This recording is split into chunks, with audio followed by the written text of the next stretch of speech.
Penetapan Presiden dan Wakil Presiden terpilih 2024, Prabowo Subianto dan Gibran Rakabuming Raka tuai komentar yang beragam lantaran perbedaan sikap yang ditunjukkan oleh kedua calon presiden lainnya.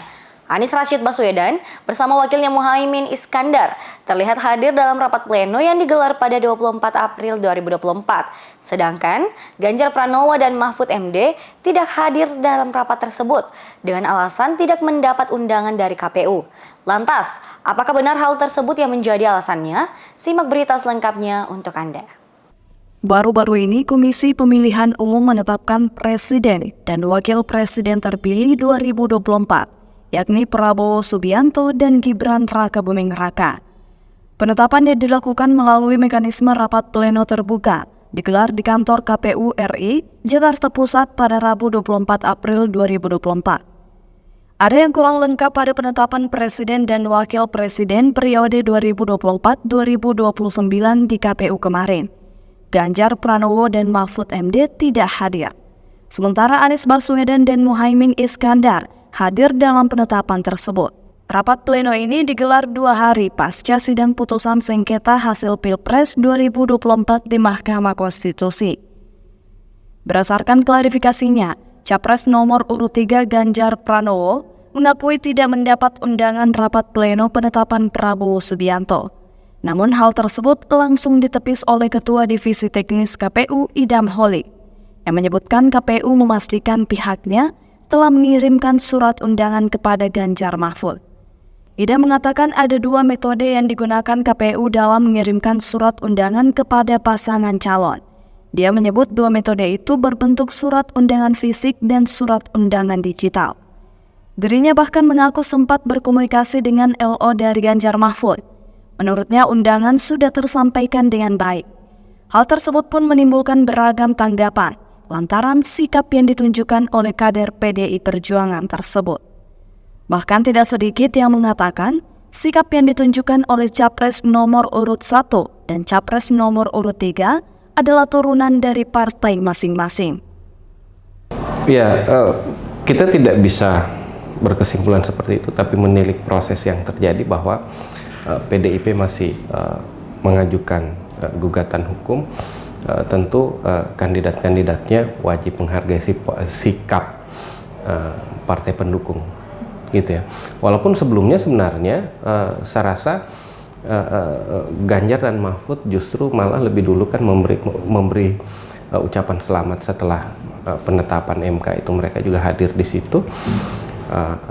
Dan ada beberapa alasan saya baca di rilis berita, misalnya Mahfud mengaku terlambat menerima undangan, tapi kita bisa mengkorelasikan bahwa memang kemungkinan besar karena mereka masih terikat atau terkait dengan kebijakan partai, tentu sikap PDIP yang mengajukan gugatan itu tentu harus dihormati oleh kandidat-kandidat capresnya, karena kalau mereka datang bisa saja itu berarti sebuah bentuk pengakuan terhadap kemenangan Prabowo, padahal di sisi lain partai sedang mengajukan gugatan, gitu ya.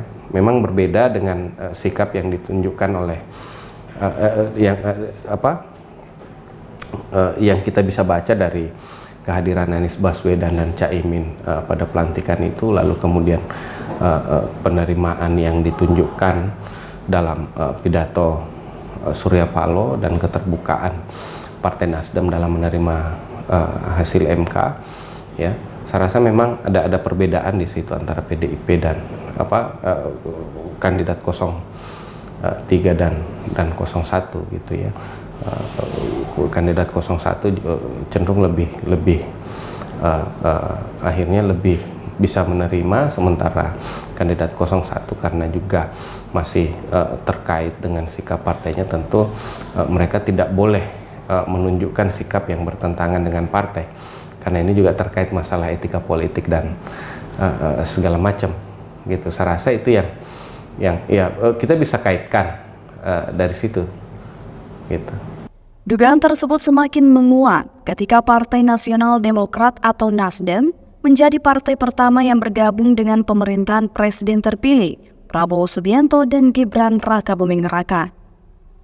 Hal ini diungkapkan langsung oleh Ketua Umum Nasdem usai bertemu Prabowo di Jalan Kertanegara nomor 4 Jakarta Selatan pada Kamis sore 25 April 2024. Nasdem menyatakan kembali menegaskan mendukung pemerintahan baru di bawah kepemimpinan Prabowo Subianto. Berbeda dengan PDIP yang melayangkan gugatan terhadap Komisi Pemilihan Umum atas dugaan perbuatan melawan hukum di Pemilu 2024 pada Selasa 2 April 2024. Ketua Tim Hukum PDIP, Gayus Lumbun, meminta KPU untuk menunda penetapan hasil Pilpres 2024.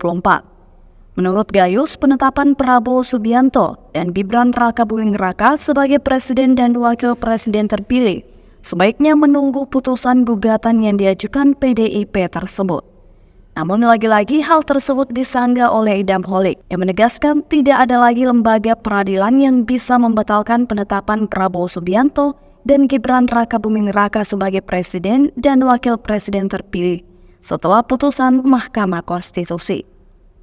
Dia merespon desakan dari PDIP agar penetapan Prabowo Gibran ditunda lantaran gugatan mereka di Petun Jakarta masih berproses, sehingga kondisi tersebut dinilai tidak tepat. Rahmatia, Unhas TV.